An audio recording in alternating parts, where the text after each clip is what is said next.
Wow, just look at all the people that are here parked, and this is all the way at the back. The parking for this place is kind of a nightmare because this area of Pennsylvania is not flat. So they kind of have to put you wherever you can fit. Hi everyone, I'm still walking here. Who knows where I'm going because it's like a maze when you enter this place. You just drive and drive and drive, especially if you don't get here when the park opens, which I wasn't able to because it's a 4-hour drive from where I live. So it's just like, where is the parking? And then you finally park and you're like, now where do I go in? I am so confused. So I'm just sort of retracing my path of where I was driving. Yeah, see, they've got plenty of parking, it looks like, but these lots are all really tiny, so you can only fit like 50 cars in them probably.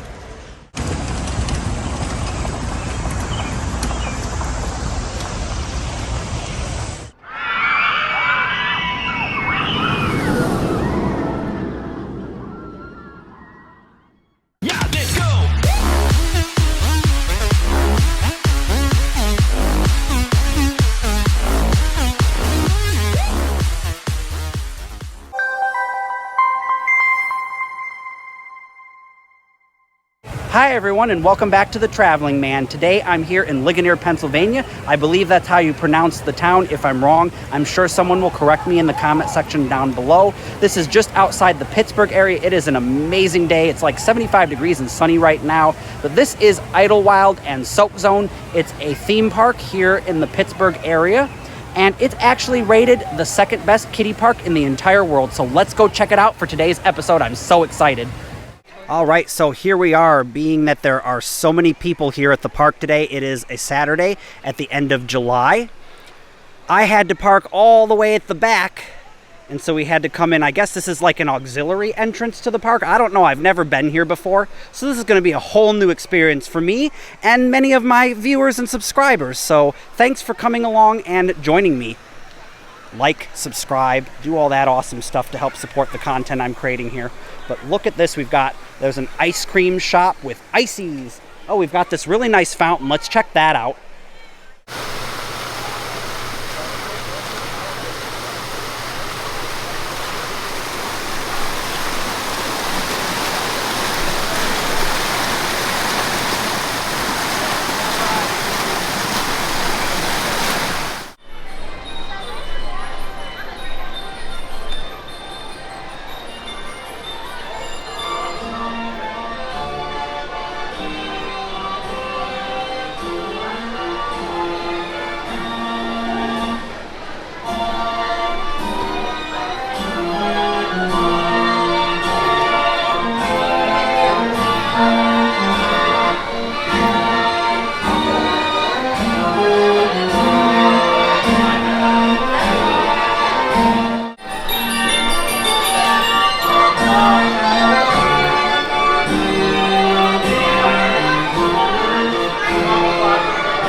Right over here, it looks like we have the roller coaster, and we might be able to get a good view of it coming out of the station over here. Roller coasters are oftentimes hard to film because they take up such a massive amount of space.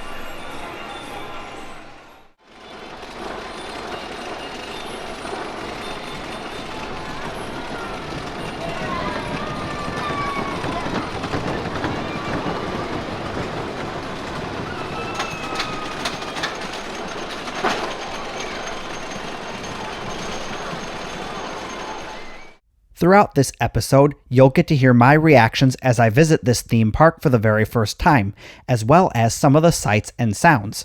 And of course, we'll also go over the history of this place. The story of Idlewilds would begin on May 1st of 1878.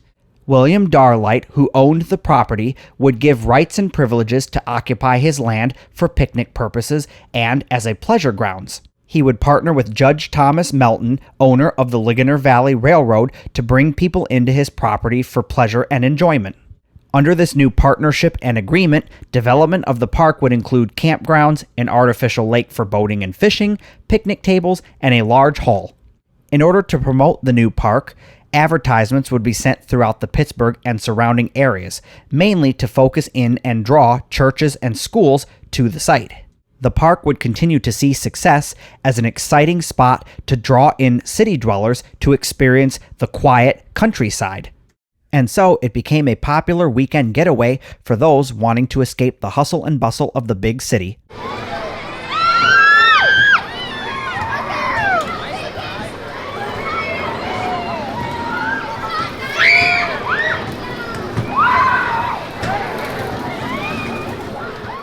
Heading into the 1930s, the park had yet to be commercialized, as previous attempts had failed. It was at this time that the sons of the original owners would become interested in Idlewild. They saw this property as America's most beautiful recreational park and would pool all of their resources to improving the property and developing more attractions. Many of these developments from the 1930s can still be seen in the park today. The most famous of them is the almost century-old carousel that was built by the Philadelphia Toboggan Company in 1931.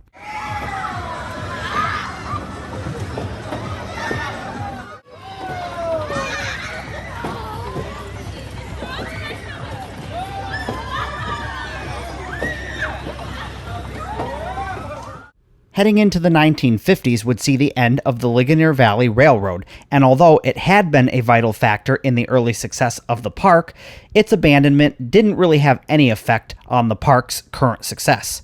In 1951, the McDonald family would purchase the park from the Mellons, and Idlewilds would continue to grow. It was in 1956 when the iconic storybook forest would be brought to life. This is one of the park's most notable attractions even to this day. Looks like here we have the scooter, also known as bumper cars for most of us. And this looks like the paratrooper, maybe? I don't know what they call it, but most parks call it the paratrooper. Okay, let's take a look at the scooters. This looks super classic and old.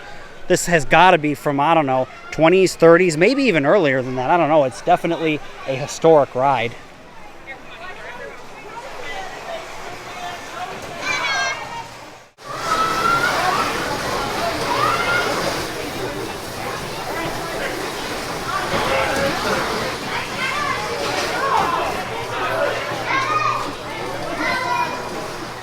Oh boy, this park even has a wild mouse coaster. That is awesome. That's a ride you don't see very often. You can see it kind of back off there in the distance.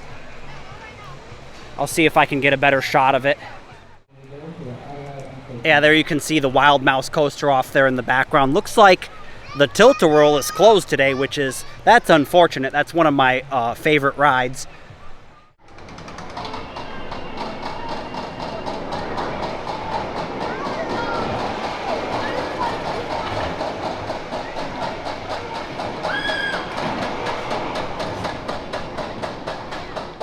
The storybook forest was meant to immerse you in classic fairy tales such as Mother Goose, Humpty Dumpty, Snow White and the Seven Dwarfs, Little Red Riding Hood, and many more. This attraction brought guests into their favorite fairy tales as they walked through the area. And even to this day, it's one of the highlights of the park and is the main reason that I made the 4-hour drive to Idlewilds to document it. Because classic themed attractions like this are becoming extinct and a rare sight. And of course, we'll be taking a look at the storybook forest later on in this video.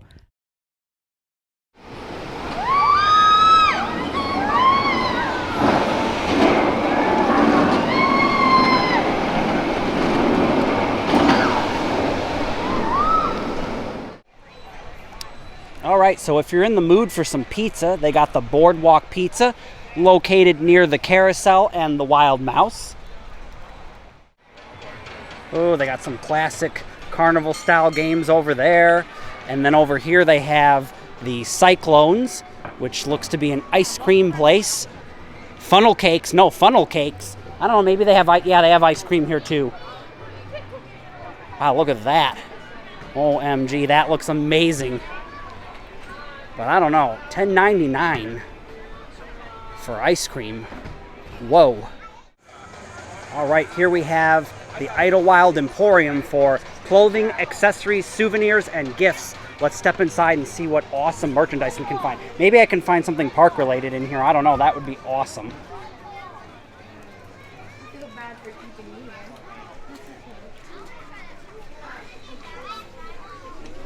That's actually kind of cool. Digging the hot neon colors. They've even got it in a like a green. Not a very big shop, but they do have a nice assortment of stuff.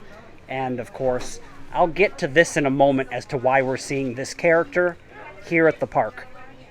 Yeah, I don't recall buying anything park-related from here, and I kind of regret it, because do I really want to make the 4-hour drive back, pay admissions just to get into the gift shop and potentially buy something park-related? Not really, although I am collecting pins now from everywhere I go. Raccoon Lagoon. This looks intriguing. Got this big boardwalk and bridge. We are heading back into the Raccoon Lagoon section of the park. I have no clue what amazing things are going to be back here.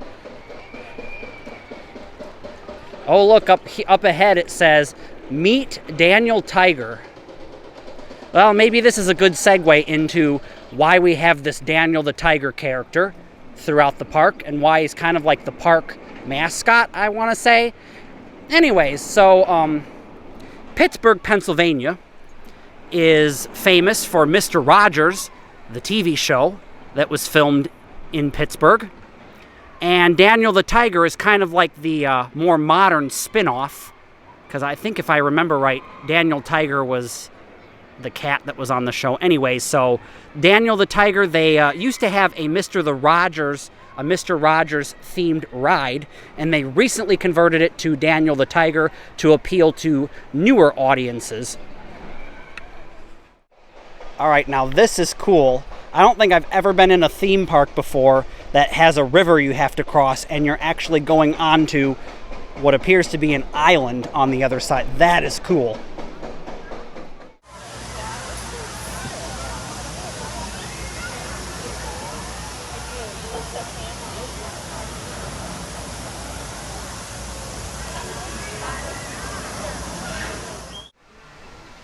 Wow, now this is something you don't see every day. A human-powered ride. That is awesome. So they do have a bigger version of that human-powered ride that we took a look at earlier. One that an adult could actually fit on. Look at that. That is awesome. I've never seen one of these at a theme park before. This section of the park seems to be more kid-focused, and by that I mean rides that an adult just really wouldn't go on, or for that matter, even fit on. And that does make sense because after all, this is one of the top-rated children's amusement parks in the country. Throughout the 60s and 70s, little would change at Idlewild's until February of 1983 when the Kennywood Park Corporation would take ownership. During the first winter under the ownership of Kennywood, major changes would occur. This would include the addition of the Jumpin' Jungle Children's Area, as well as Storybook Forest no longer being a separate attraction. You see, up until now, the Storybook Forest was an add-on and not included with your general park admission. With the ever-growing popularity of water parks across the country, in 1985, this would see the creation of the H2O zone and the addition of Little Squirts 8 years later. 1989 would see the expansion of the park across the Loyahana Creek with the addition of Mr. Rogers' neighborhood of Make-Believe. This was an immersive attraction where guests would hop aboard Mr. Rogers' trolley and travel into his world. Guests would experience everything just as though they were inside the show. Unfortunately, this ride no longer exists today.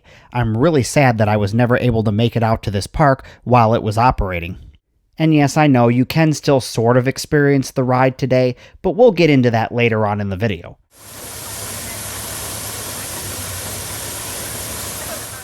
On October 6th of 2012, the Pennsylvania Historical and Museum Commission would recognize Idlewild Park and its long history with a roadside marker and a fitting tribute to the longest operating theme park near Pittsburgh, Pennsylvania, and the state as a whole, and the third oldest park to be operating in the entire country. And so the legacy continues as Idlewild continues to thrill guests and their families.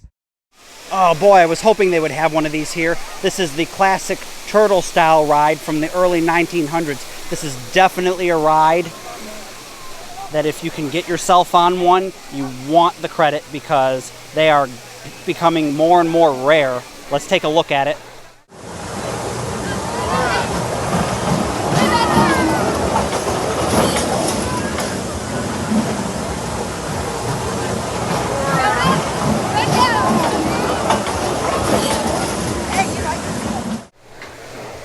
So this is definitely a rare ride. It's often referred to as the Tumblebug or the Turtles. And this is the kid version of it. But there have been several versions made for adults. And they date back to the early 1900s and early theme parks.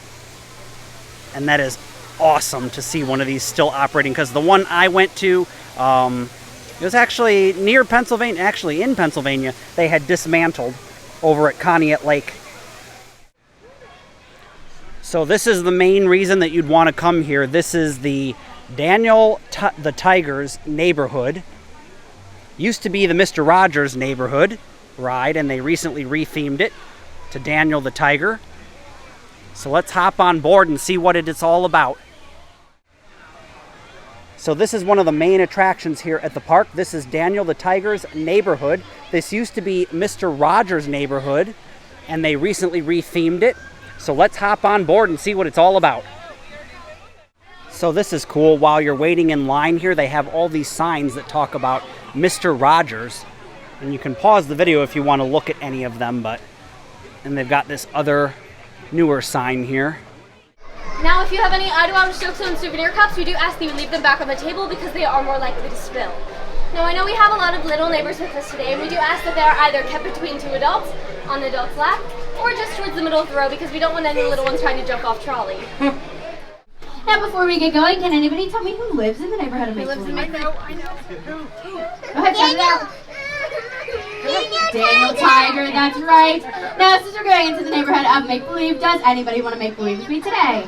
Alright, we do have a pretty full trolley, so I think we could be just a little bit louder than that. Does anybody want to make believe with me today? Yeah! That is a lot better. Let's all close our eyes super, super tight and make believe that Daniel is getting on trolley. No peeking, close your eyes, I see you.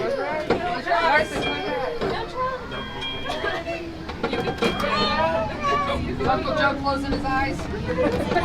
And there he is, you can open your eyes.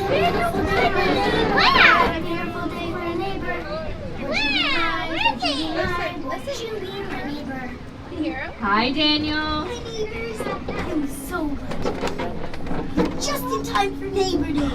It's a special day, and we all do something nice for our neighbors. We're excited too, Daniel. And look, we're about to be going into the tunnel that takes us to the neighborhood of Make-Believe. I'm so excited. Thanks for taking us, Charlie. And look, neighbors, we're in a very big and extravagant tunnel. It is probably the most extravagant tunnel that you will ever see in your lifetime.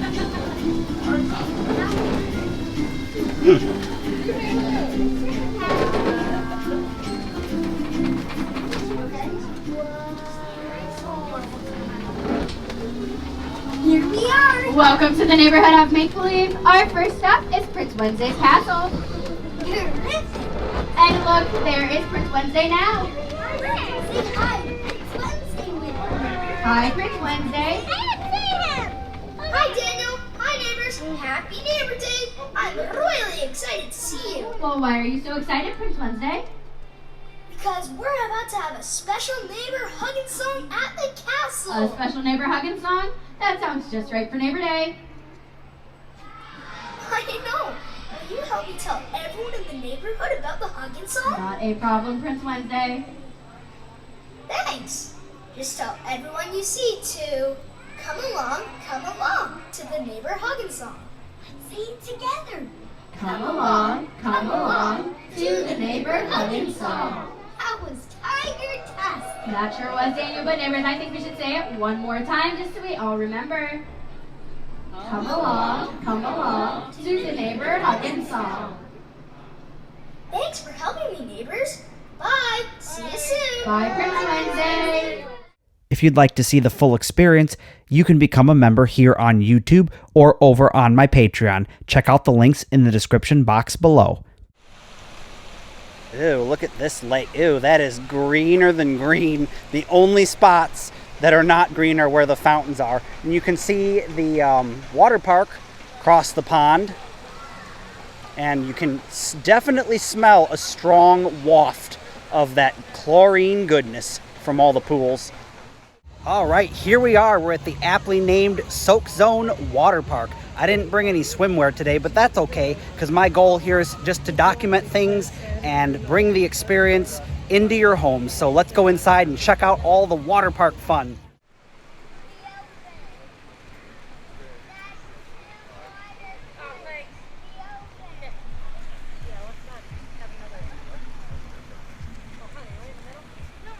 Looks like over here at the very first thing that you'll come to when you enter into the water park is the lazy river called Floataway Bay. Definitely, from the looks of it, it's not as elaborate as Kings Island. It's more relaxing versus some of the ones where they just spray you with all this obnoxious water. I don't know. What's your preference? Leave a comment down below. Do you like the nice, slow, gentle, relaxing lazy rivers, the true lazy rivers? Or do you like all those ones that have all the surprises with all the sprayers and stuff? I don't know. I'm kind of in the middle. I like them both.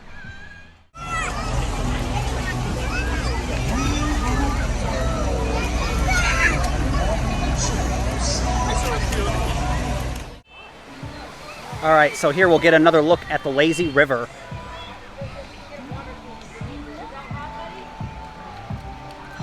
Yeah, it's definitely not as big as Kings Island's water park or even the Zoombezi Bay over in Columbus, Ohio. That's a much bigger lazy river. Still, it's nice though.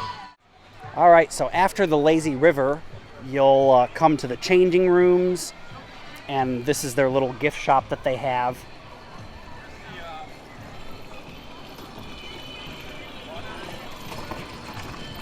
See how it compares to Kings Island, because I'm used to the one at Kings Island. It's definitely not as big as the one at Kings Island, but they got a nice assortment of beachwear in here. All right, so here are all the slides. Unfortunately, according to this sign that's over here, these are the serpentine slides. It says, sorry, closed for the day.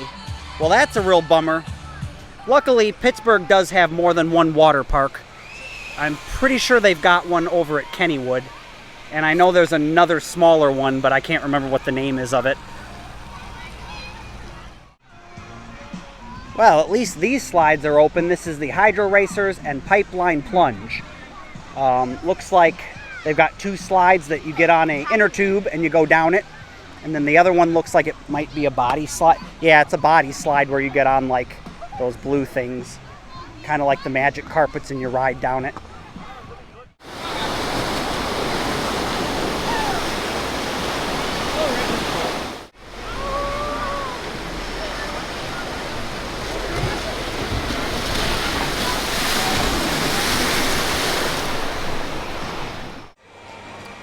Now this is their wave pool. They only have one of them.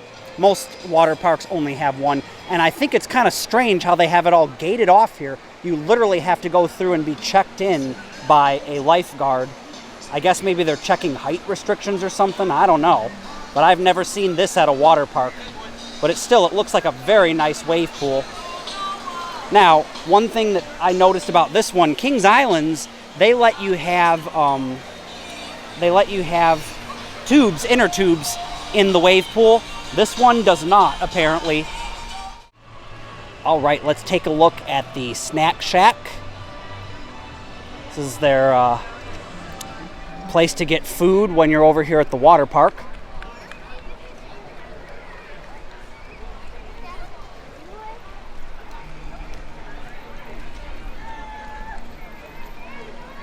Very nice. They've got pepperoni pizza, chicken and waffles. Got a nice assortment of stuff. You even have pizza logs.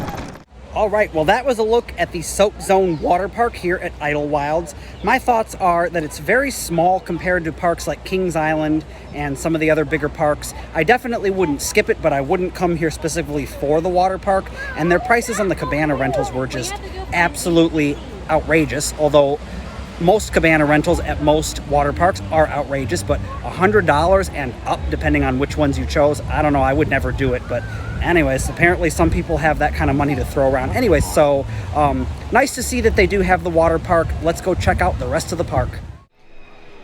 Looks like we're heading into a Western themed section of the park, because I can see up there we've got a Rootin', or no, this is the Hollerin' Hotel maybe? I don't know. And then this is Moonshiners.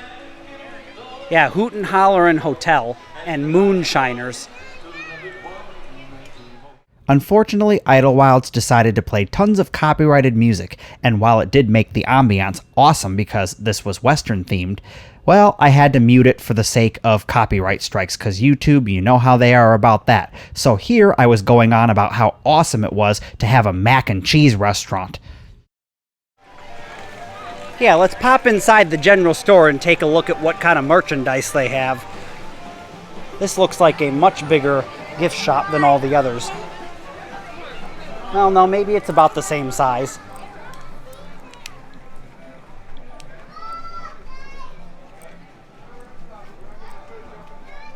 It's kind of cool. You can get like, what is this, like bags of sand that have gemstones in them. So this section of the park has the mine shaft kitchen and barbecue pit if you're looking for something to eat. And up ahead we have a classic log ride. That's awesome. Curious why they didn't have one of these near the entrance that I came in, but here's our first look at the map so you can get an idea of how big the park is. For being kind of nestled in the mountains, it's pretty big.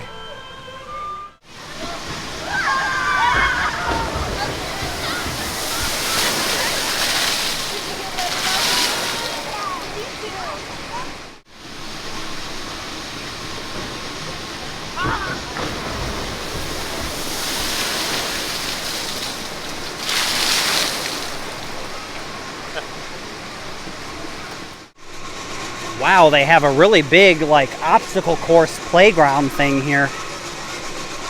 That's pretty cool. Something you don't see at most theme parks. Although I do remember from SeaWorld in Geauga Lake, Ohio, back when that was a thing, that they had something similar to this, because I have video of myself when I was 2 years old on an obstacle course thing like this at SeaWorld.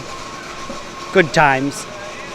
Well, this is the other main attraction here at Idlewilds, and the other reason you'll want to come here, because not very many theme parks have a section like this. This is the Storybook Forest behind me, and if you're seeing this in a separate video, that's because it just became so long that I decided to make it its own thing. Let's head on into the Storybook Forest and see what it's all about. Looks like they have meetups in Storybook Forest.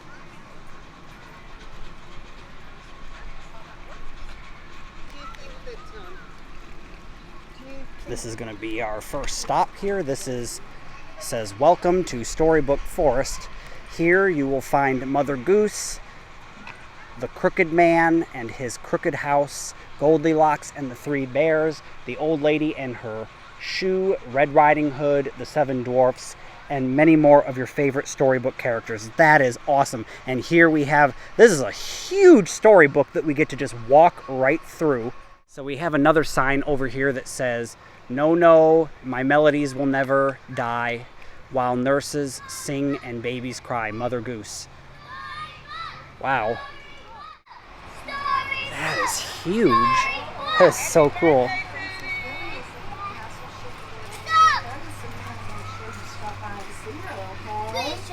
Alright, well, you enjoy, have fun. You're welcome. Have a great time. Enjoy. Oh boy, look at this. Got all the characters here on the wall. Those are cool. Hi there. Hello. Welcome to Story storybook. Thank you for coming and visiting with us today. This is my first time. Really? Well, we hope you have a great adventure. I'm Mother Goose, and this is Matilda. That is awesome. And we want you to go through storybook and enjoy. And I want you to look for Mr. Geppetto and Pinocchio and see what they're up to. Awesome, I definitely And will. also, the old woman in the shoe is here. Cool. And Snow White is here. And the old, who else is here? I think that's about it for right now. Okay, Oh, Awesome. Snow White, and also we have Princess Lily at the castle from 3 to 3:30. Cool, awesome. All right, Thanks. enjoy. Watch out for that wolf along the way. I definitely will. All right, enjoy. To see all the magical characters here in the Storybook Forest, you'll want to head on down to the links in the description box below and become either a YouTube member or a Patreon member. And I hope you'll enjoy the rest of the Storybook Forest. As always, a big thank you to everyone who's supporting all the work I do here by being a member. Well, that's going to do it for today. I hope you enjoyed this episode, and I hope to see you on the next one.